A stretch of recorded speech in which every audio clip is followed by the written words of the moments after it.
All right. Thank you for settling in, and thank you for coming to this event. My name is Eric Wessoff. I'm the executive director of Canary Media and part of its leadership team. As Ken mentioned earlier, by the way, 3 things I've learned since I've been in Chicago is that solar is open for business. Is that plenty of people telling me? Deep dish pizza is for tourists. I'm from New York. Come on, come on.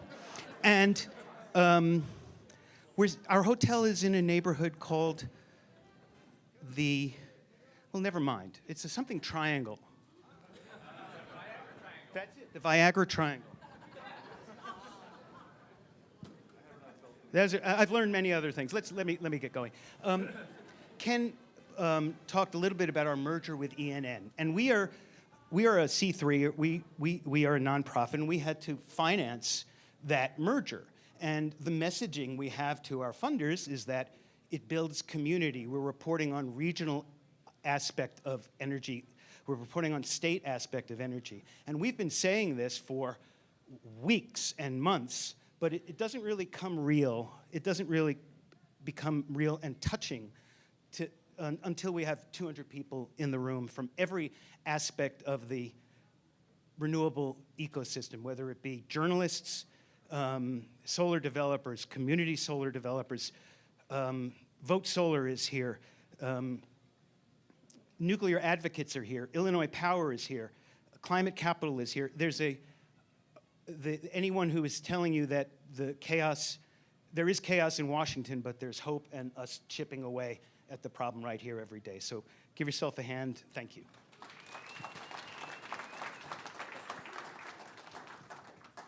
We have Sean Casten with us.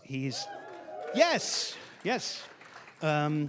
He's the representative from Illinois 6th District, and he's a reader of Canary Media, judging by the number of times he forwards us on social media, on viable social media platforms. And judging by his social media activity, he's a man of common sense and practicality, rare qualities in Washington, D.C. these days. So thank you for joining us, and thank you for coming. And also, David Roberts, Dr. Volts of the Volts podcast. Woo! He's all... No woo necessary. Okay, sorry. He, in addition to all the things he does here, he's an editor-at-large at Canary Media, and we're proud to have him in our circle. And what is the community of people that you serve with your podcast? You've said it before. I have? Yes. I feel that I should know the answer. Energy nerds is what he said. All right, I'll leave it to you. Hi. Thanks, everybody. Thanks for coming. So, Sean, we have been friends for a while, many, many years, since before you were elected to Congress. And since you have been elected to Congress, not a single time have you texted me a single state secret. So I thought we were buds, but now I realize the bar is much higher for, anyway, of course I had to make a signal joke. All right, I want to start with some semi-specifics and then pull the camera out a little bit. So let's just start here. Republicans in Congress are trying to hash out a budget bill, their first reconciliation bill. Anybody who remembers the fights of the previous few years knows that a reconciliation bill, it has to be budget relevant, and it has to balance out over the 10-year time horizon, meaning it has to raise as much money as it spends over the 10-year budget horizon. So there's this question about the IRA tax credits. I think in the clean energy space, there has been a kind of fragile optimism about them because, as everyone surely knows by now, most of that money is going to red states. It's producing an enormous amount of economic activity in red states. Any sane accounting of political incentives would mean that the Republicans in question would defend the IRA tax credits. But Trump wants to extend his mega tax cuts to the wealthy, and he's promised all sorts of Christmas tree nonsense, no taxes on tips, et cetera, et cetera. So he's promised a lot of money. So they are going to be desperate for revenue. And a lot of people, I think, close to those circles believe that crushing need for revenue, they're going to, there's $850 billion sitting there of IRA credits that going after them is going to be inevitable, and they're going to have to do it. So what's your take on that? Do you think the IRA credits will survive, and what is the political logic governing that decision? So thank you for having me. For those of you who don't know, so David and I first met when my cousin who was working for Grist said, would you consider writing for this place? I said, I'm not really a writer. He's like, yeah, we got an editor for you. So David polished up my prose for a number of years in a past life. So it's really hard to predict because the Republican Party doesn't like itself. And so you've got to understand that right now we have not passed a appropriations bill, a full appropriations bill in the House since Nancy Pelosi was the Speaker. So we're basically funding at levels that were set. McCarthy couldn't get it done. He tried to use the debt ceiling as leverage. Biden masterfully outplayed McCarthy. Once it became clear that he was outplayed, the Republicans fired him. They brought in Johnson. Johnson then had to do the same thing with his continuing CR. So they haven't passed anything because within their caucus, they don't have the votes, and all they've been able to do is with us. And of course, now they have a thinner margin. What's changed right now is that I don't think I'm speaking out of turn to say there are no Republicans in the House who respect or fear Mike Johnson. There are many Republicans who respect, and all of them fear Donald Trump. And so when Trump starts calling and says, I need you to do this, they were able to get votes on that last CR. The theory of the IRA when we put it together was that if we made sure that this was long on carrots and short on sticks, we'd have a political constituency to keep it, and that by structuring this to say we're going to provide differentially larger tax credits to people who are in energy transition communities. We didn't do that to be political. We did it because shifting to clean energy is a huge wealth transfer from producers to consumers. Producers tend to be in red states. Consumers tend to be in blue states. It's not universal, but we wanted to make sure that everybody felt like they were getting a win. And so you've now got this, you would know the numbers, like a dozen House members who have said don't take away the IRA credits and 21. wrote this letter. 21, all right. Whether they stand strong or not remains to be seen. The way that I've been describing this whole budget process to people is you sort of have to think of it like you've got a friend who says, I've been spending too much on shoes, so I decided to cut off one leg. and like, you're like, it's true, that's a way to save money on shoes. It's also insane. And so they're starting from this proposition that like, I want to give a $4.5 trillion tax cut, and therefore I have to find a bunch of pay-fors. And so like, that's the Medicaid noise and everything else. What I would say that you all can do that's helpful is make noise in Republican districts, because I've had some of my Republican colleagues who have come back and said, we're really pushing the Republican senators not to pass something as bad as what we passed in the House because we're getting so much heat at home. And so that, that heat has been breaking through. It's been mostly on Medicaid. I think, the other place where I think the clean energy industry can be useful is that the IRA credits themselves have some bipartisan popularity. The things in the IRA that paid for the tax credits are very partisan. Funding the police, specifically the IRS, is a very partisan thing. That generates a lot of money. So when they defund the IRS, that creates a bigger hole. Giving Medicare the obligation to negotiate for pharmaceuticals so that we all save money on drugs, that's also very partisan. And so if they take that away, all of a sudden it makes these holes bigger. So I think the more, and these were the big pay-fors in the IRA. So I think we help keep those clean energy credits there by making clear that we would also like to have competition in the pharmaceutical industry, and we would like people to pay their fair share of taxes. So push on all those fronts. They're helpful. Yeah, and another thing that they're talking about, again, I never know how seriously to take anything these days, but another thing they're talking about doing is changing the baseline against which the budget is to make that $4.1 trillion vanish into thin air, and thus the hole is gone. Like This is voila. what we refer to as craponomics, because Mike Crapo is the author of this idea. What Crapo is saying, I mean, this is so monumentally stupid. What he's saying, like normally when we score bills, you pass a law, and the law says this law lasts for 2 years, this lasts off for 5 years, for 10 years. The CBO says, okay, we're going to assume no change in law except the incremental law you're asking us to score. And then we go through and we calculate what the fiscal impact of that is. The Trump tax cuts are about to expire. What Crapo is saying, we should assume that they're always there, because that way if we extend them, they don't have a positive score. It's insane, right? Like, I mean, like what I would encourage you to do is to call Mike Crapo, call Mike Johnson, and say, how about we fire you, and then you budget for your holidays next year on the assumption you still have a salary, because that's essentially what they're doing. I'm hoping the parliamentarian says this is nonsense, but that game is going on in the Senate right now to create this entire fiction that you can blow holes in the economy and not be scored as not hurting the economy. I'll tell you, if the parliamentarian says no, and they say, screw you, parliamentarian, we're doing it anyway, there's going to be a lot of Democrats really mad about the stuff that the parliamentarian stopped Democrats from doing. Well, yeah. But I mean, there's also a weird thing that, like, there are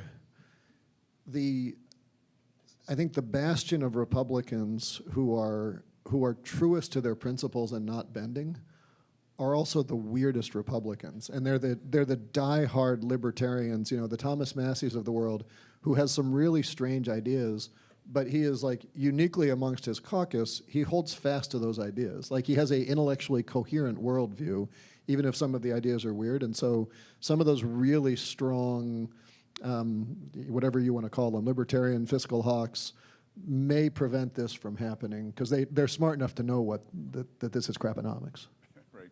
So, slightly broader question. So, like, if this were a normal political moment and a Republican administration had taken over all three branches and you're in the minority, I would be sort of asking you, like, you know, you're in the minority in the House, and being in the minority in the U.S. House is like a uniquely thankless, kind of powerless position. But, like, I would be asking you, like, you know, they have a very narrow majority, so are there areas of cooperation where you can imagine sort of extracting something good out of this on, say, you know, people bring up permitting a lot, or reforms to NEPA or stuff like that. So, like, are you thinking that way, like, in the next 2 or 4 years? Are you thinking about coalitions you could put together? Are you thinking about things you could actually accomplish?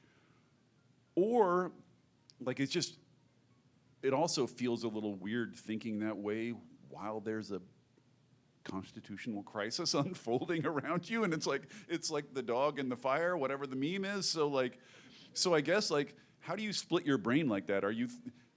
Is this just like panic, resist, fight, period? Or are you still thinking about how to legislate? So, you know, at the highest level, you know, there's the reason I ran for Congress, which was energy and climate policy, and then there's the oath I took to defend the Constitution against all enemies, foreign and domestic, which is consuming most of my time of late. We've still got a big legislation. I just introduced a cap and trade bill last week that, you know, we don't expect to go somewhere, but, like, we want to keep the marker and keep working with the outside groups and bring that legislation forward. Just brought in a bill on fee baits for electric vehicles. So yes, we keep bringing these forward. I think the area that should exist for bipartisanship, and historically has, if you ignore that the climate crisis is urgent, but you want to work directionally, there are things you can do. You know, we did a voluntary apparel labeling act with Congresswoman Salazar from Florida that was like, could we get, like, a good government seal of approval that if you want to buy clothes that are sourced from, like, you know, low environmental impact chains, that, like, you can go through and, like, address the issues of fast fashion. We've got a similar one on food. It's voluntary, so we get Republicans on board. Maybe it creates a good housekeeping seal of approval. It's a good idea. It's very small bore. R&D generally is pretty bipartisan. The Science Committee works pretty well together, and that's good. We certainly need R&D. I sometimes get concerned that the deployment of clean energy is such a threat to the fossil industry world because it outcompetes it, that R&D sometimes is like, well, I can say I'm doing something as long as I'm not deploying, and you want to make sure that you're not just doing R&D to put more stuff on a pipeline that isn't moving forward. And they are laying waste to the scientific and R&D architecture. Well, now you're getting partisan with your science talk. Physics. I hate to drag physics into this. I mean, on the permitting side, and just like, not that you're asking to be my therapist here, but the David Cicilline, who's no longer a member, gave me this great advice at the end of 2 terms ago, and he said, when you're in the majority, you love what you pass on the floor, but you have very little ability to influence it because it's these big bills that have been moving for a while, and they're, even if you have something you want to improve on, it's been led for a long time by someone who's a friend of yours, and they're the chair of the committee, and it's a little daintier. And he said in the minority, the opposite of both of those are true, and take advantage of it, that you can work on big things, but you're going to hate what you pass on the floor. And so with that advice, Mike Levin and I took it on ourselves to do this huge transmission permitting reform bill that's become sort of the Democratic, I think we're up to 100 Democratic co-sponsors, that's become like the Democratic permitting package. And I think it got referred to 5 committees. And if we were in the minority, I'd be having to, make sure that Frank Pallone on Energy and Commerce was okay, make sure Jared Huffman on Natural Resources was okay. I've got a little bit that's referred to our committee on Financial Services. When you're in the minority, it's like, well, this is just good things. And Frank and Jared and Maxine are all delighted that we're putting this together so that we've got the vehicle. And so intellectually, that's been, I think, kind of fun. What was hard when we brought that forward last term, because we'd really started that because at the end of the 117th Congress, we knew we had to do permitting reform, and the only package we had was what Manchin was working on. And if you define, I know you have opinions on Mr. Manchin, if you define success by what the rightmost Democrat in the Senate will allow, you're way to the right of where the American people are because of the structure of the Senate. And so that vehicle never really had any legs in the representative body in Congress. And so we were like, we need a package that can move. The first bill that the Republicans introduced when they took the majority was their H.R. 1, which was substantially like the fossil provisions of the Manchin package, but with all the transmission taken out. And you sort of had this immediate recognition that transmission is a partisan thing. Gas permitting is also a partisan thing going the other way. And there's this tension that because pushing for clean energy is pushing for cheap energy, and because the leadership of the Republican Party is almost entirely from the oil patch, it's really hard to get Republicans to support transmission reform, even though you look at Iowa, the Iowa delegation should be, it's wind and ethanol, right? They should be loving this stuff. But, Iowa bounces back and forth Democratic Republican, which means that other than Grassley, there's not a lot of seniority in the Iowa delegation. And so they haven't been able to push back on that. And I'd like to believe someday that's not true, but at least for now, it's been big and meaty, but we've not been able to get Republicans really embracing transmission reform. Well, this gets at sort of another question I have, which is, as you say, the 21 Republicans signed this letter in support of the IRA, and there's always this sort of, I've always been told by various people over the years that there's actually this sort of pool of support for good clean energy policy in the Republican caucus. They just can't poke their heads up. They just can't say anything, but there's enough to work with over there. So I'm just well, where are they? Show me the votes. So do you think their majority is narrow enough now that a block of clean energy supporting Republicans plus a block of you clean energy supporting Democrats can actually push something over the finish line? Or is can Trump just come in and, So you'll get different answers if you talk to different members, and I'd encourage you to talk to Scott Peters about this, because Scott Peters is very much of the opinion that he thinks there's a zone there. I'm not persuaded. Scott's a friend. I'm not. I just think I think it's one of these things where because all of the push on the Republican side is saying we want to gut NEPA, we want to make it easier to build oil and gas assets, not because the U.S. is demanding oil and gas. Oil use in the U.S. is the same now as it was 10 years ago. they want to build export terminals.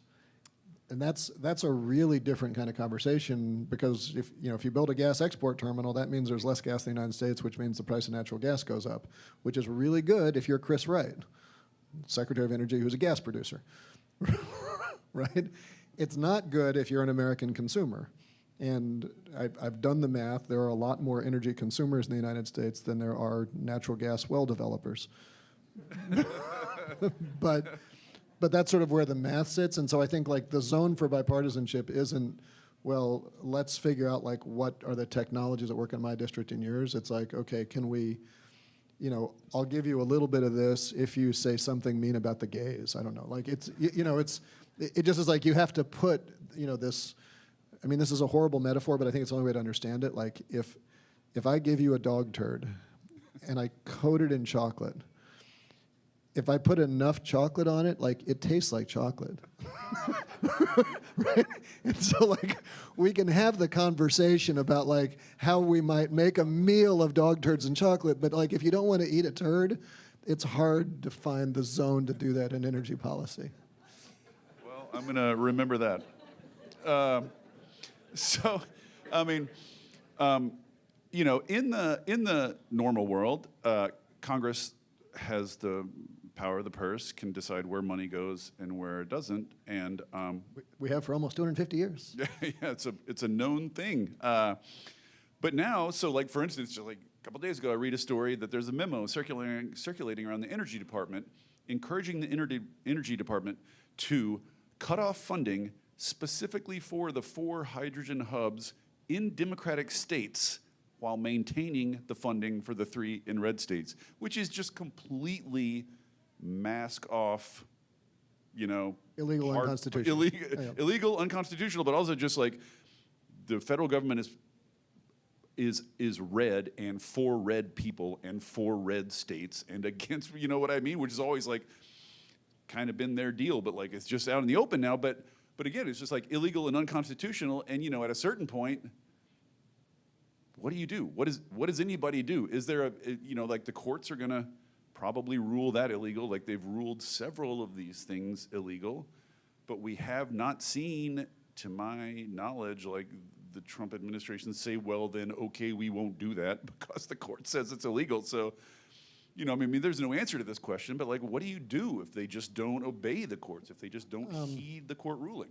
So the first thing, and I don't want to be like too like historical and constitutional, but I think you have to understand this a little bit in the sense that like we have always had a tension in our country of, are we the United States or a united group of states? Read Thomas Paine, who said like our great title as Americans, our lesser title varies with our place of origin. It's by our great title we're known abroad, and by our lesser title we're known at home. And he was saying that to try to get people to agree to ratify the Constitution, because people were debating, am I an American or am I a Virginian or a New Yorker? And that tension has always been there. And I say that because I think we need to bend over backwards, for those of us who are in blue states who care about this stuff, to not fall into the same trap of saying, well, it's those backwards red staters, and I saw the sign in your yard, so I don't trust you. Like we just have to resist that because it's so tempting to go down that path right now. What the Trump administration is doing is a violation of the Constitution because Congress has the power of the purse. It's a violation of the Impoundment Control Act that says that the executive branch cannot impound funds, which essentially ratifies that Congress has the power of the purse, but was passed in the wake of the Watergate scandals and Nixon to provide some very narrow exceptions when they can. It's a violation of the Rescission Control Act that says that you can't take congressionally approved funds and then choose to approve them in ways other than Congress approved. We are the legislative branch because we legislate. They are the executive branch because they execute the laws we pass, and when they don't, we have an oversight function. On the other hand, every subpoena we apply, like Johnson and Thune, are refusing to do any oversight, and so we are having to depend exclusively on the courts. We're winning in. I think we have won every court case that's been run where a decision has come. Typically, a temporary restraining order, and they'll be appealed and what have you. Some cases have been deferred. Some don't have standing. There will be a lot more coming as long as they keep going down this path. I think we in Congress are working both to use our outside voice to educate people on this. I just announced I'm going to go to a town hall in Dixon, Illinois, home of Ronald Reagan, which is going to be fun. Ronald Reagan's farewell speech, the day we stop welcoming immigrants to our shores is the day we stop being Americans. Also a partisan dude. We've been working with a lot of outside groups because the legislative branch generally does not have standing in courts because, the Article 1 branch is not supposed to use the Article 3 branch to gang up on the Article 2 branch. And that's appropriate. We shouldn't be able to do that. But so we have very limited ability to litigate this from Congress, but we are working with outside groups. If any of you have projects canceled, please contact our office or other offices because we can connect you to who these outside groups are to make sure that you have your status there and can push through.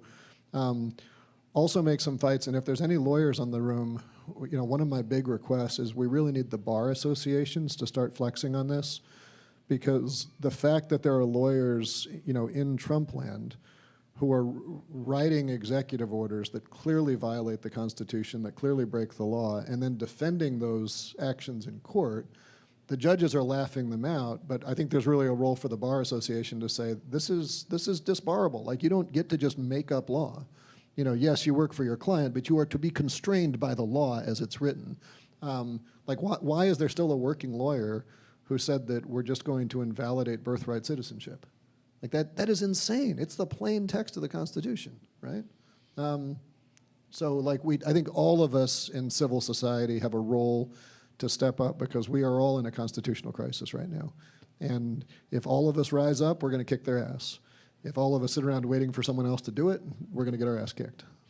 I mean, arguably, among the lawyers who have said straightforwardly unconstitutional things are Supreme Court justices, which are a little bit more difficult to get at. They were the ones who got at Article 3, Section 3 of the 14th Amendment, if you recall. That was the Colorado case that said that if you engage in an act of insurrection against the United States, you cannot run for president. I remember that one. Yeah, I remember that one. Used to exist. You can. Hey, I want to ask you some stuff about clean energy, but first, I feel obliged. I have a member of Congress on stage, and I just want to speak for the masses. a couple of questions, a specific one and then a general one. But I feel like there's an enormous amount of rage out there now, and I don't think it's only on the left or the base. Do you know what I mean? This is how people are framing things. It's like the base is mad at Schumer. I don't think it's just the base. I think there's enormous, widespread anger that these guys are stomping all over our system, destroying a country that took 250 years to build, and they're just meeting so little resistance. So the specific question is just, do you feel like Democrats in Congress, do you feel like their response to all this has been adequate? Until we are through this crisis, no. Right? but by definition, right? I mean, adequate would suggest that our work is done. I think some are doing a better job rising to the moment than others. We are Democrats, which means that we don't march to a single drum very well. I actually think the rage is good, in the sense that in 50 days we've gone from apathy to fear to rage. Apathy doesn't lead to action. Fear doesn't lead to action. Rage leads to action. It leads to the 5 stages of autocracy. The action is sort of shooting in all directions right now. And I sometimes think I joked with a group the other week. They were saying they were very upset with Schumer. I was upset with Schumer. And I reminded them that in 2017, 2018, when everyone was marching for women and marching for our lives, do you all remember how inspired you were by Chuck Schumer? Remember that time Chuck Schumer inspired you? Don't get angry at him for changing, is all I'm saying.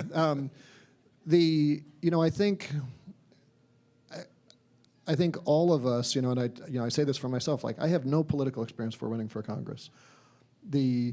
In the course of 3 terms in Congress, just starting my 4th, I have been involved in half of the impeachments that have ever happened in our country, half of the attacks on the Capitol that have ever happened in our country, 100% of the evicted speakers that have ever happened in our country, and 20% of the evicted members of Congress that have ever happened in our country. You don't read a book that prepares you for this, right? There isn't a playbook that you go out to. You try to read history. You try to see, like, you know, what is the right way to respond to this? And, you know, at least I find that the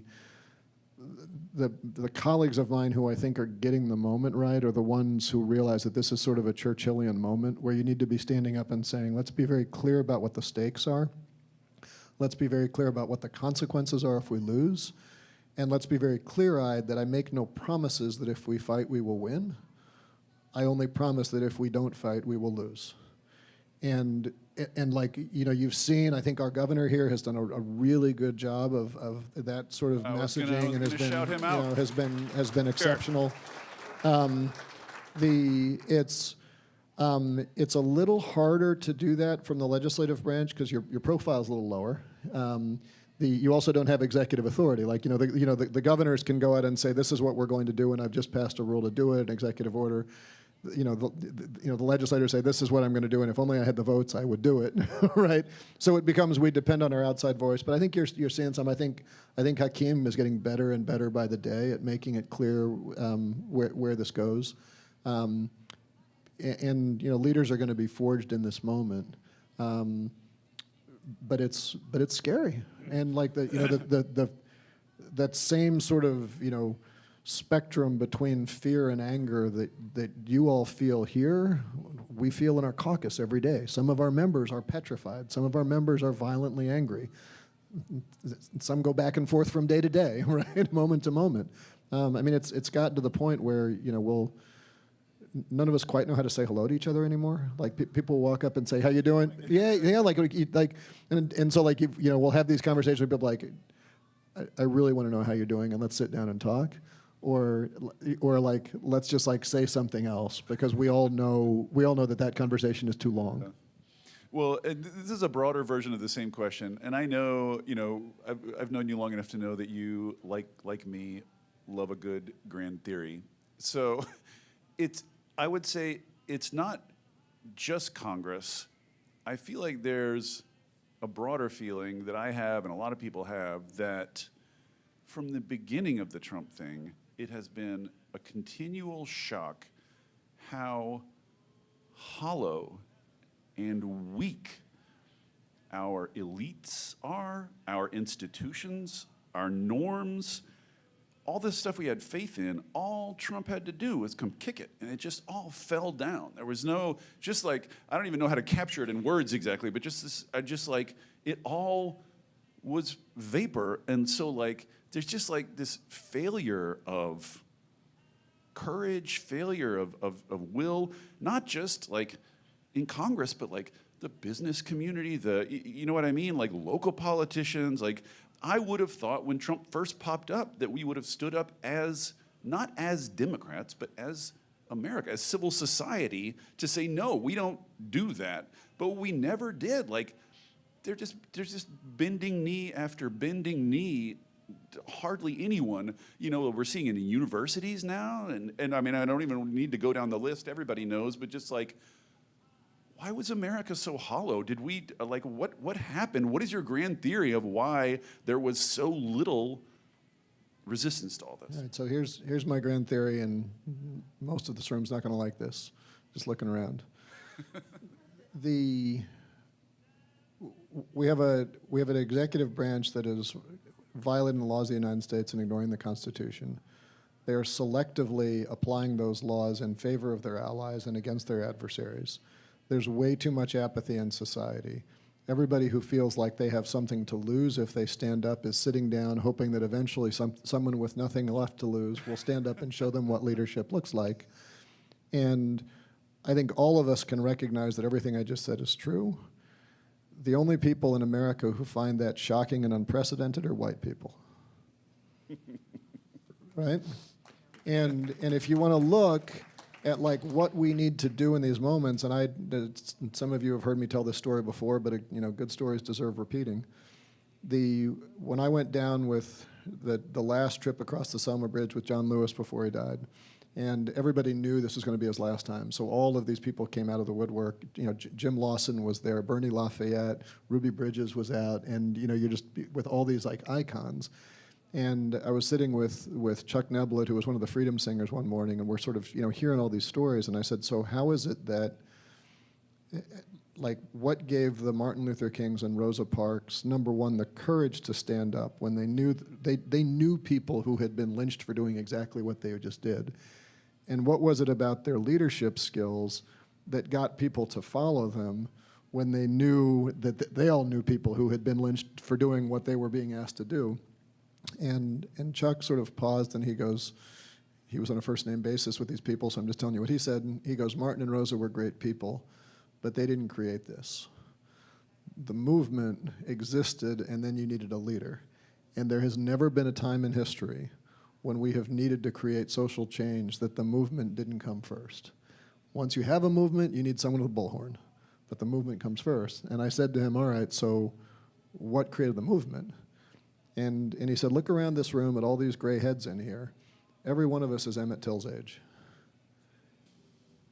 And he said, what created the movement was Mamie Till, and the fact that that was created at a point where a bunch of us who were young enough and foolish enough to think we can change the world and I'm just going to go do this, and all of a sudden you had a movement.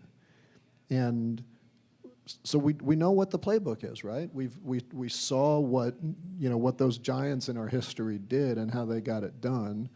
We saw that they never stopped fighting for America. They didn't move to their second house in Portugal. They kept fighting to make this country better. They initiated action, and when that action got a result contrary to what they wanted, they changed the action. They didn't double down on it. There wasn't a grand strategy. There were a lot of tactics, and when a tactic worked, they applied that tactic in other places. And what's sad about sort of your criticism of the elites is that it's not the first time that people with something to lose haven't stood up. It always works that way, right? It's letter from a Birmingham jail kind of stuff, right? Silence of our friends. The white moderate. Yeah, exactly. And and how do you? And I'm deeply sympathetic. I've met with university presidents who are saying, look, if I don't change the DEI rules on my webpage, then I'm going to have research grants cut off. And if we have those research grants cut off, I'm not going to be able to provide education to anybody. And so better that I ride this through. And I get it, right? And how different is that from members of Congress saying, I could stand up, but the Proud Boys just got released from jail, and Liz Cheney's security detail got cut back, and if I stand up, I could lose, and I'm going to bring this on my family. I get all of that stuff. But, why as a society do we always have to wait for someone like Mamie Till to say, I just lost everything that I care about in this world, and I'm sick of it, and goddamn it, I'm going to stand up and fight. And then the rest of us say, well, thank you for your leadership. Let me follow you so I can call myself a leader, right? And you have to go back to the civil rights era, right? The Parkland students, we had to have teenagers see kids next to them get shot before we had a serious conversation about gun control in this country. Why did they have to lead that, right? Why did we desegregate schools with 6-year-old girls, right? And it's beautiful that we did, right? That's not in any way a criticism, but I think I would love this to be the first time that our elites lead the way, but we shouldn't pretend that there's a long history of that. Yeah. Well, a similar question. There's a lot of looking longer term. I mean, if that's even possible these days, but sort of I think there's a common feeling in the Democratic Party that aside from the sort of immediate crisis, Democrats are in kind of a longer term problem. So they've, I think the way it's usually phrased is they've sort of captured the managerial class, the educated, upper class, and they're losing, in the last election, they're losing, they shifted their own way in a lot of blue urban areas. Black people, Hispanic people, minorities are moving away, and I think there's this larger sort of identity crisis. I mean, I don't know that I've ever been alive when the Democrats were not in some form of identity crisis, but they're back in it. And sort of as far as I can tell, the conventional wisdom in the caucus, at least among the sort of caucus moderates, is the way out of this is tamp down what we say about social issues and talk more about frickin' egg prices, talk more about kitchen table issues, which is why you have the surreal sort of spectacle of Chuck Schumer, like the everything is fine dog, texting, tweeting about egg prices as like people are being disappeared off the street. So but like, that's not satisfying, but what is the way back for Democrats? Have you ever seen the American people so aroused? Wasn't that the... Got to stop making fun of our leader. So, number one, I don't want to sound Pollyannish, but let me be a little bit more optimistic about the moment we're in. Every single democracy in the world that had elections in 2024, the incumbent party was voted out because we had global inflation. I think that is a pithier explanation of what happened in 2024 than anything else, in part because that explains in the United States why the Republicans lost seats in the House as the majority party, and we lost the White House and lost the Senate. Like, the people voted against the party in power in every single case. The Democrats in the United States lost less vote share than every other incumbent party in every other country in the world that had elections in 2024. We did way better than the Tories. If you're angry about inflation, blame the Tories. Tories. Right? And I think I say that because I think a part of the groups that Democrats historically did well with that we lost some vote share, it wasn't highly educated rich white college people who were doing fine. It tended to be groups that are sort of more economically vulnerable, and the inflation pinched harder. And that's not saying we should take anything for granted. Those are real issues, but I do think we ought to not overconnect a very anomalous global inflationary moment to that. To your point about where the moderates are, I just point out that in 2018, which wasn't that long ago, the average House seat moved almost 10 points to the left. We had the biggest freshman class since Watergate. Yours truly came in, was part of this group that flipped seats. Of those of us who flipped seats in that cycle, the average person we beat had won by 15 points 2 years earlier. Think that was 40 seats. The average was, that was only 6 years ago, right? I mean, there's an ability to move quickly. And there was a special election just last week. Yeah. Which Dems won by but I would 15 also plus points. but I would also point out that in 2018, every vulnerable Democrat, the Kurt Schraders of the world in Washington, the Colin Petersons in Minnesota, they all won, but we didn't run on Schraderism, right? And I think you have to have a motivated base that does the work to persuade the middle, because it never works the other way.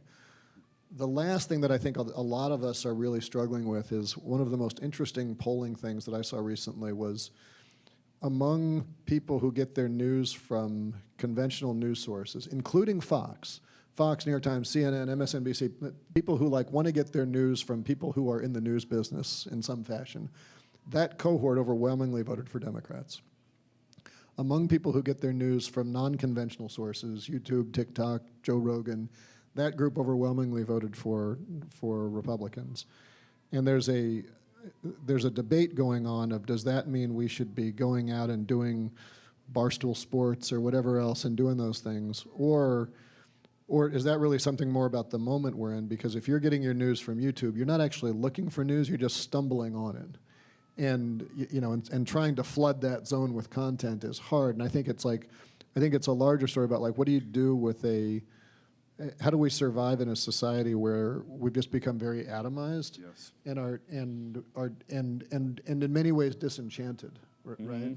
I think there's a fascinating conversation which is wildly off topic, but the Deaton stuff about what happens to young men who are not seeing their prospects growing. And I'm not trying to say like let's all woe is me white men, but like white men are getting left behind. And like what is the setting aside whether or not society owes them something? Somebody who is disconnected from society is hard to grab back, right? And how do we bring back sort of the? I love that line in The Atlantic recently about like families teach us love, tribes teaches us loyalty, and the village teaches us tolerance, and we're losing those village moments. Yeah, we're losing villages. Like hardly anybody's a part of village anymore. And just a little factoid to reinforce what you just said. Boomers, the biggest swing leftward among any demographic was among boomers, the much maligned boomers, because they're the ones still reading newspapers. Like they're the only ones still reading newspapers. And also as a cohort, they were less vulnerable to inflation. Yeah, right? True. Okay, well, let's talk about, let's shift back to clean energy. So, I mean, investors, entrepreneurs, people who are involved in this space at all are, I think everybody's just confused about what's happening, what's going to do. Like, clearly a lot of grants are going to vanish. Maybe the IRA credits are going to vanish. Maybe there's going to be a giant recession, a tariff-driven recession. And I've seen a lot of talk, about people just sort of pulling out of this area, and like banks, are throwing their net zero commitments overboard, and everybody's taking the whole, again, back to the elites, like they just seem to be sort of like trying to do the Homer into the bushes thing on climate. Obviously we don't want that, but like how should people who are in this space think about the next 2 years, the next 4 years, think about how to navigate this environment? So here's my hope, and I say this as a guy who spent more time as an energy developer than I ever spent as a member of Congress. Energy markets always bounce up and down. The regulatory environment waxes and wanes over time. And if you're developing a clean energy project, you have, in the best of times, a 1 to 2 year period to get your permits, get your construction in place, get all your site plans done, have your engineering, a 1 to 2 year period to build, and another, 6 months to 12 months after that to get everything commissioned and ironed out, which means that the course of that project is going to run through, a couple political cycles. And that means that everybody who has ever tried to develop a project when markets were really good has gone before an investment committee, and the investment committee has said, you're assuming the current conditions are going to last forever. That's not right. Put in a more normalized scenario, and then we'll decide whether to approve this project.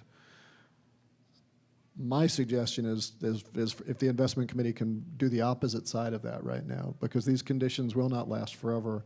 And which I'm not saying to go do charity, right? But how many people are sitting there saying, I got a private equity fund that wants 15% return and I can only do 10% projects? There's a lot of people who love getting a 10% return on their money, especially when Trump is tanking the stock market, right? That would be a pretty good thing, but it doesn't work in the structure of, year 3 of a private equity fund that's looking for a liquidity event and doesn't know where their opportunities are. And so I'm not saying that's not hard, but I think particularly for like the LPs upstream, finding some ways to get some capital that's got sort of patience appropriate for the moment, still like good diligence and all the rest of that stuff, but a little bit more of a risk appetite. My pitch, if I was wearing my developer hat, is that everything that the Trump administration is doing is designed to raise the price of energy. And they're not putting it that way, but you got to understand that coal use in the United States is down 50% in the last decade. Oil use is flat. Natural gas used to grow with GDP. Now it's only grown about half the rate of GDP. All of those industries would be dead but for the fact that they've pivoted to exports. They've lost market share because you all have done so well. The fastest growing vehicle class is electric vehicles, right? Efficiency has come through, the surge in solar, the surge in wind. We now generate more power on any given day from non-hydro renewables than we do from coal, which is insane that coal was 50% of the mix a decade ago, right?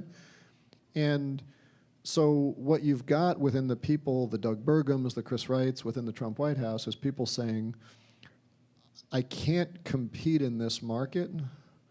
Markets scare me because I am so mediocre as an individual. It's the same reason like DEI scares me. I don't want to compete in a deep talent pool. I think I stole that from you. I think you did that back. And so what we want to do is make sure that you raise the price of gas, which you can do by building more LNG export terminals so we suck it out of the United States. Don't approve transmission, because if you approve transmission, then we'll connect cheap wind from Iowa into more expensive power markets. And I don't want to lose. I don't want to not be able to run my gas power plant if all of a sudden the market's flooded with $30 power. So it's going to be a very anti-competitive period that's going to push up the price of power, and it's going to suck. But if at the end of that period you're sitting there saying, I own assets that are always going to be cash flow positive, and they're now the assets that are sitting there and ready to run, like I just think there's like a huge like put option that you could have if you deploy the capital now. And if you deploy the capital now, none of that crap they want to build is going to get built, because none of that stuff would be built in a competitive market, right? There is not a single solar developer who goes to bed every night saying, I better check and see what the power price is tomorrow because it might not make sense for me to run.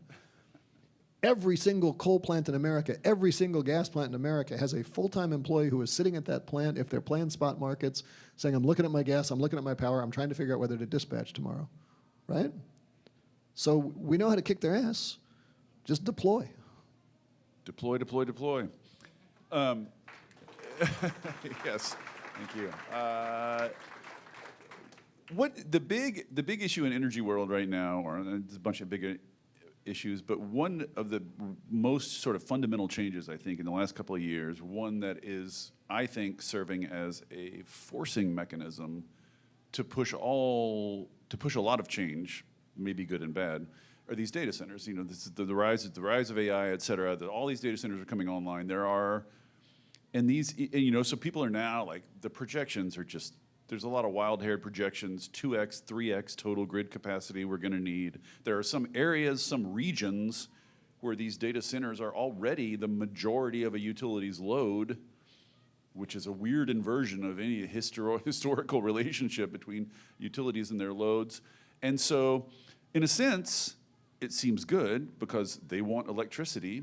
They mostly want clean electricity, and they have giant sacks of money. So that's, like clean, like never mind climate. Just there's a lot of money flooding into building more energy infrastructure. But then there's also, there's a lot of shenanigans whereby data centers can trick other customers into paying for the infrastructure they need. There's a lot, just because they're so big and powerful, there's a lot of potential for shenanigans.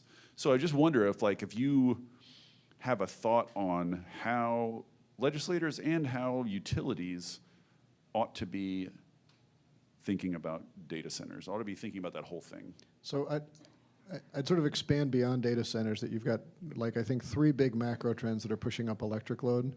The electrification of vehicles is real. Like, the total fuel we use for transportation is, to a first approximate, it's about the same as the amount of energy we use for power generation. The order of magnitude, they're pretty close. So vehicle electrification is a huge pull. The data centers, and Trump may stop this, but at least under Biden, there was a huge rush of like reshoring of manufacturing that was bringing a lot of this back. And so you had these 3 trends that were pushing load up. And so every utility is out there right now with big load forecasts, data centers being part of the driver for that. Keep in mind that regulated utilities make money by getting capital installed in their rate base, and they make big money by having load growth that exceeds what was in their forecast, because they got a rate that was set on an assumption of a certain load, and if they get above that. So if a utility says they're looking at 6% load growth, they've got more in the forecast, like if they're looking out for their shareholders. So when they're all saying that, assume there's a lot of load growth coming. I think there's a real challenge that is starting to happen among the state utility regulators that when you've got this huge slug of capital, you know, I mean, what was it? When were we scared about the utility death spiral? Remember all the utility load? That was like a decade ago. It wasn't that long ago, right? That like load was going to fall and it was all running away and there was no growth after the 2008 recession. Like it's gone like night and day from there. But because we had such flat load for a long time, we had downward pressure on prices because all these old plants were being amortized and could limp along and you didn't have to pay for the capital anymore. No matter what you build now, if you're building it in a regulated context, if you're shutting down a plant where all the capital was amortized, whether you're building a new solar plant or a new nuclear plant or a new gas plant, there's a bunch of capital that's going to go in.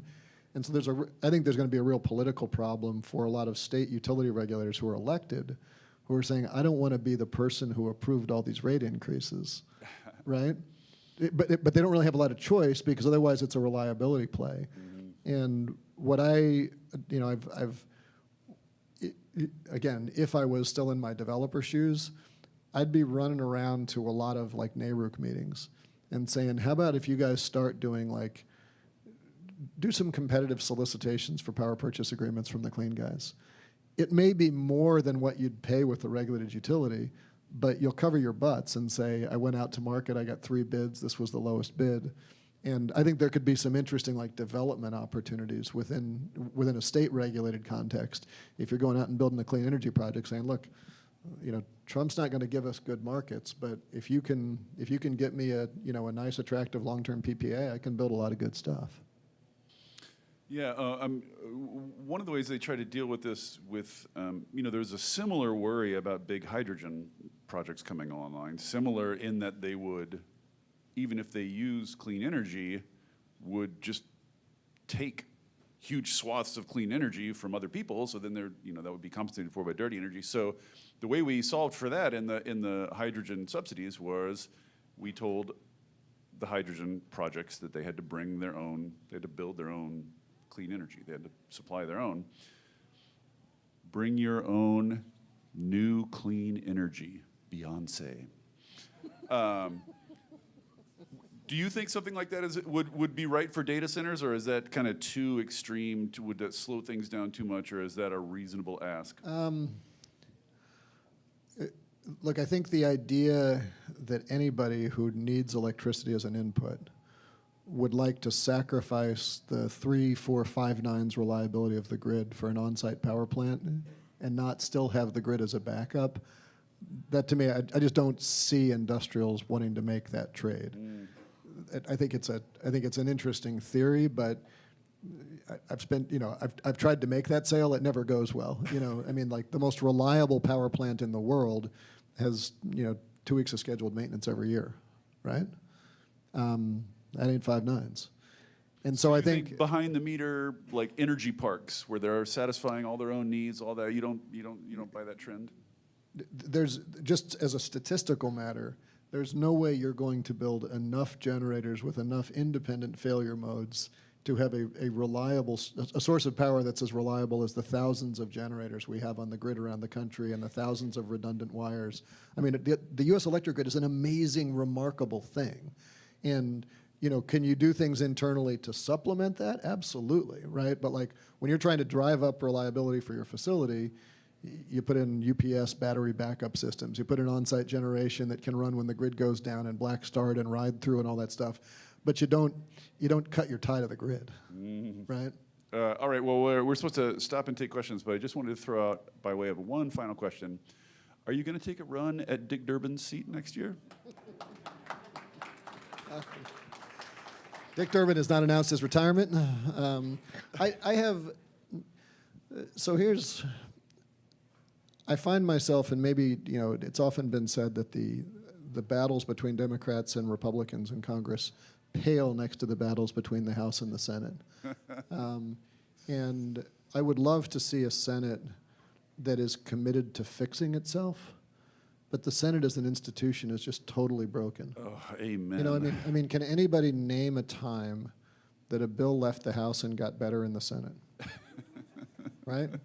We sent them the Affordable Care Act, and then they stripped out they made it non-universal because because we only had 59 of 100 votes. Curse right? Joe Lieberman's name now and forever. Yes. We had Build Back Better, and it became the IRA. Crazy, insane statistic that should make you violently angry. In 2022, we passed the Emmett Till Anti-Lynching Act that made lynching a federal crime. Bobby Rush from Illinois had been carrying that bill for his whole career. Bobby Rush did not write the first draft of that bill. He picked it up from one of his predecessors. So I went back and looked at the history. The first time the House passed a bill to make lynching a federal crime was 1922.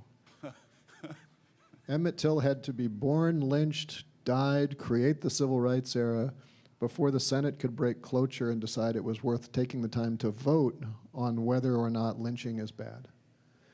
And I'm not ducking your question. I'm just saying, like, I find myself thinking about the Senate of saying, like, I wish that someone in the Senate would say, we have to fix these damn rules. I'm not sure I want to be that person, but I would like someone to do that. And if someone wants to say to me, go run for Senate, and in exchange, we will put you in charge of our rules, I will run through that door.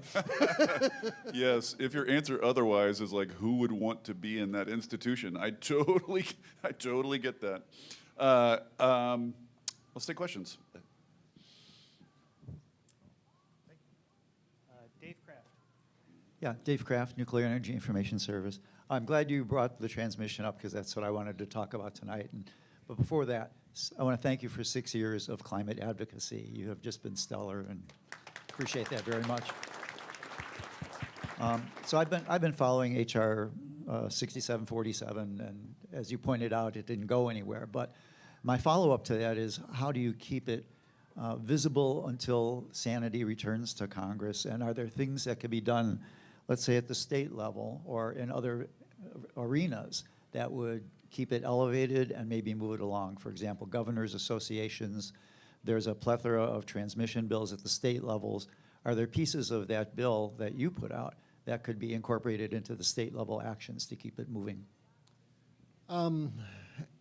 Yes, to some degree. I mean, I think the challenge in general with transmission is that we have this bizarre federal states' rights issue, where in many cases I think the states actually can do a lot more than the feds can do, until they get into things that are ISO RTO jurisdictional, right? And like most of the ideas we've got in that bill, the things that are really like the bottlenecks are, how do we deal with interregional planning?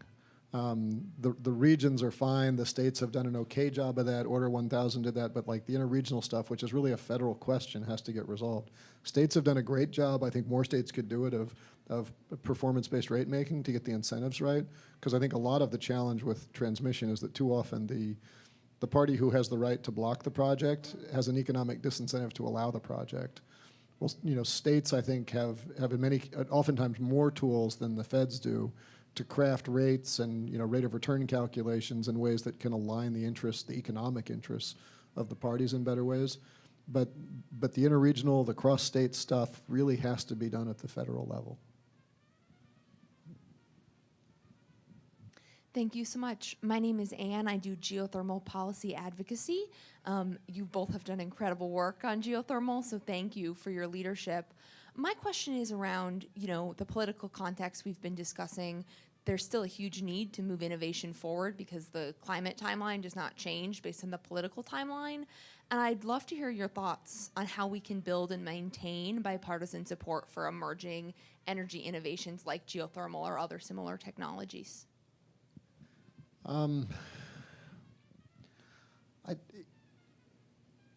This is going to sound like a cop-out of answer. Just go be successful. Right? And I say that because no one has as much power in Washington as someone who has something to lose, right? It's really hard to build a constituency around a regulatory reform that's going to make the world safer for entrepreneurs who haven't had their entrepreneurial idea yet. It's also really hard to put a rule in place that's going to expose incumbents to entrepreneurial competition, right? And I think you've seen with the surge in solar and wind, those technologies were ready for prime time a decade before they really started being deployed. But you needed to get them out there, you needed the business models, and now all of a sudden you've got people in all these communities who depend on the manufacturing, who depend on the jobs, who depend on all these various bits and pieces, and they're now jealously defending that they don't want to lose what they've got, right? So, I mean, I realize it's a cop-out of an answer, but like, having spent a lot of time trying to like persuade people to do this, and I guess I've had some successes. I've not had as many as I deserve, certainly. Who among us? I know. But it's just much easier when people say, well, there's a bunch of people who are in my district who are making noise about this, and they just took me to a ribbon cutting. Then there's this interesting person in a lab who I think you'd like to meet, right? And when you do succeed, don't turn your back on the entrepreneurs who are going to come up and kick your ass because they got a better idea than you had too, because we need all that to keep happening. And I would just throw in, once again, these big data centers, these big hyperscalers need more electricity, want more electricity. They want it to be clean. They need it to be steady, always on. So geothermal's right in their sweet spot, and they have a lot to lose. They have big sacks of money, so you know what I mean? So again, that's like a forcing mechanism that if you can draft, on some of that momentum, do it. I'll say, look at like things like Europe is so often so far ahead of us.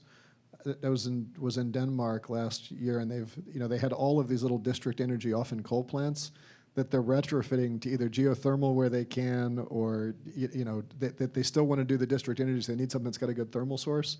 And take a trip to Denmark. The people are lovely. The country's beautiful, but also I think giving you a sense of things that expanding your zone of what's actually possible with a little bit of organization. Yeah, or sorry to keep answering this question over and over again. You said geothermal. What did you expect? Another, I think, another forcing mechanism is a lot of communities want to electrify. Cold climate communities, if they just electrify through heat pumps, are going to end up with mind-boggling winter peaks that are very difficult to meet. One way to solve that equation is shallow geothermal district heating and ground source heat pumps. So again, there are interested parties ready to go for this. Sorry. Oh, I can't promise that we'll answer every question 4 times. Then, is there a mic? Where's the mic? Over here. Oh, okay, sorry. Hi there, I'm Melanie Nutter. Thank you for the conversation and insights tonight, really interesting. I'm curious what you think cities and counties can be doing right now to continue to advance clean energy and climate action, considering what's happening at the federal level, and now that there's going to be a lot less resources for cities to take action. So I'm curious what they can be doing right now. So the first thing is going on my highfalutin civil rights era, fight. No, I'm serious. There's a lot of cities and towns that have contracts with the federal government for payments from the IRA where you're meeting milestones. And if the federal government breaks the law, take them to court, sue them. Just don't give up. They are counting on people being afraid of being individually picked off. And if we all stand up collectively, they can't pick us all off. So that's my first thing of just fight to keep what you've got and fight for U.S. law and keep pushing forward. And beyond that, I don't know, David, you may have you probably think more about the city side of these equations than I do. Yes, I feel contractually obligated to to do my little, one of the most powerful tools is reducing the amount of driving that people do. And the way to do that is density and bike paths and amenities and public transit. All that stuff is in state and city hands. So, and I think the climate community in general, as I've said on the pod many times, has sort of neglected that as a climate solution, probably because it's mostly composed of wealthy elite suburbanites who drive everywhere, right? So pay attention to, there's tons you can do locally on local heat and local transportation policy. There's a ton to do locally, but I would start with that, join the war on cars. I would also like to get a shout out to David City of Seattle Power and Light. The Bullitt Foundation has, I believe, the most efficient building in the world.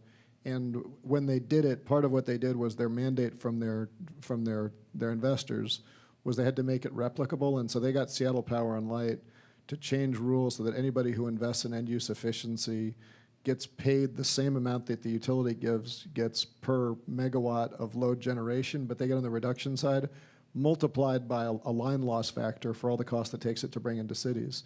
And for cities that have some control over municipal utilities, do some fun stuff with rates to really drive end-use efficiency up. Your citizens will love it because it saves them money, helps them deploy technology, and there's plenty of precedent to do that in cities that have leaned in. For sure. Over here. Well, I now definitely want to ask you about the e-bike rebate, but I'm not going to.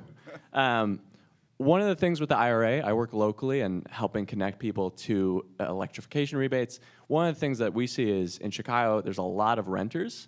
There's not a lot of incentives for landlords to electrify. What do you think the federal government, state government, city government could do to change that math for landlords who really generally don't love spending money on making their tenants' lives better?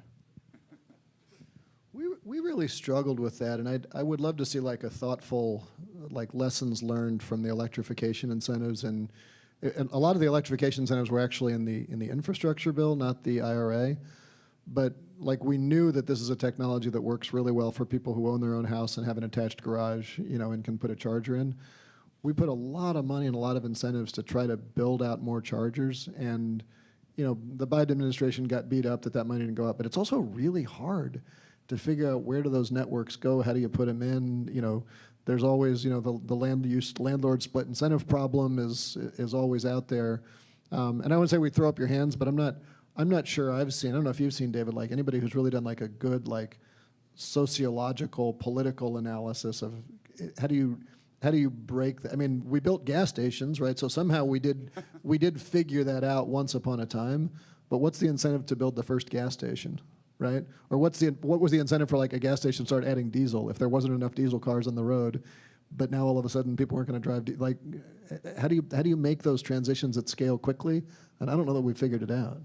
Yeah, the one thing I would say on the question of multifamily dwellings, I mean, I think in some ways we overthink things because of this sort of like, I guess I'd call it the neoliberal hangover. Like, we're all looking for the market tweak, right, that would make that happen. But another thing governments could do is just say that you have to do it. And that's what New York did. That's what New York City did. It said big buildings, you have to reduce your energy use by law, or you just get a bunch of big fines.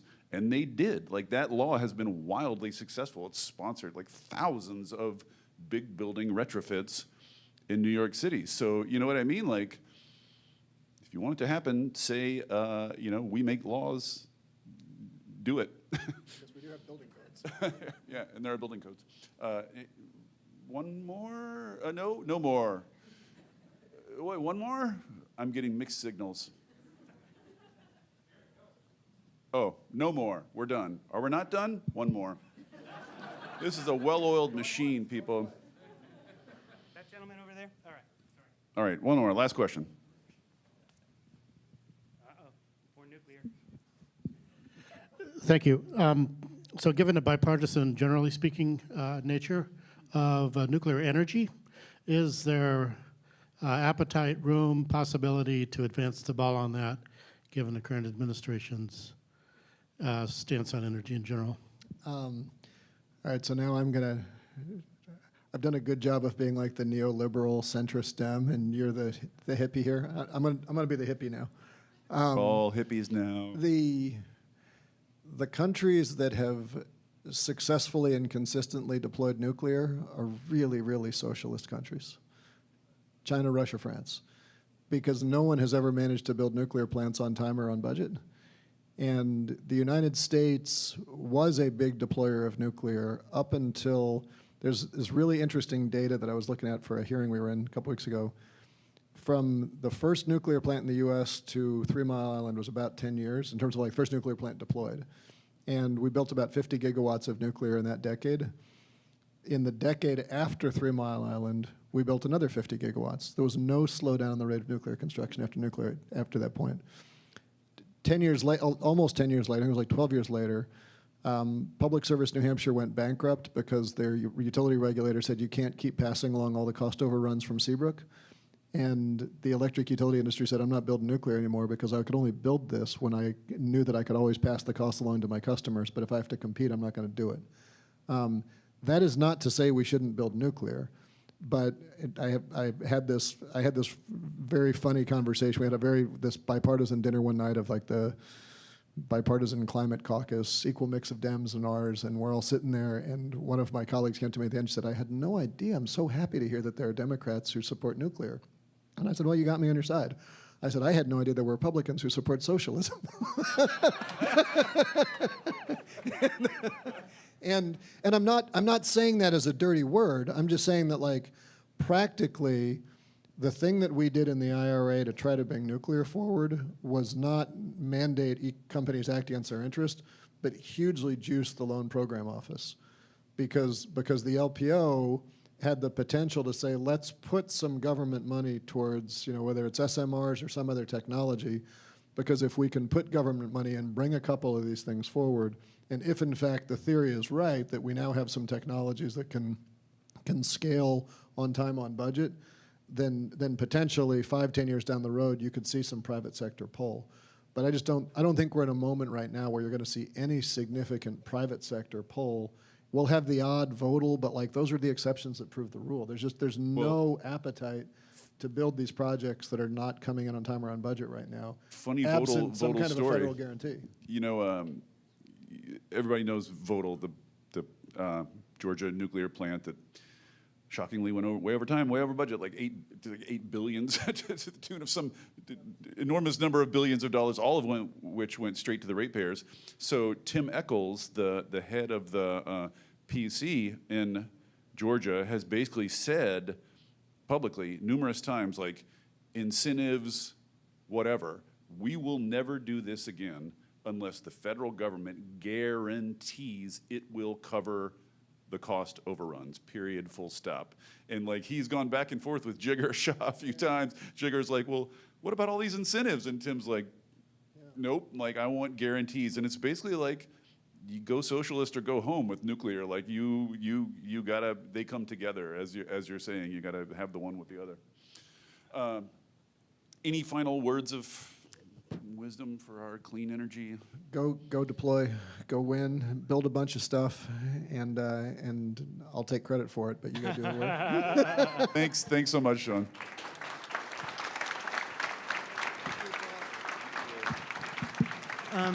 Thank you to Sean Casten and David Roberts. Thanks, that was great. Thank you. There is an unofficial after party at Kaiser Tiger tonight, and someone's buying drinks, is that right? I think people are buying their own drinks. Well, someone's buying drinks. Thank you for coming. Thank you to MHub. Thank you to our video crew. Go talk to them. And thank you foremost to everybody who came and really paid attention and listened and gave us some great questions. We love Chicago. We'll be back. Thank you.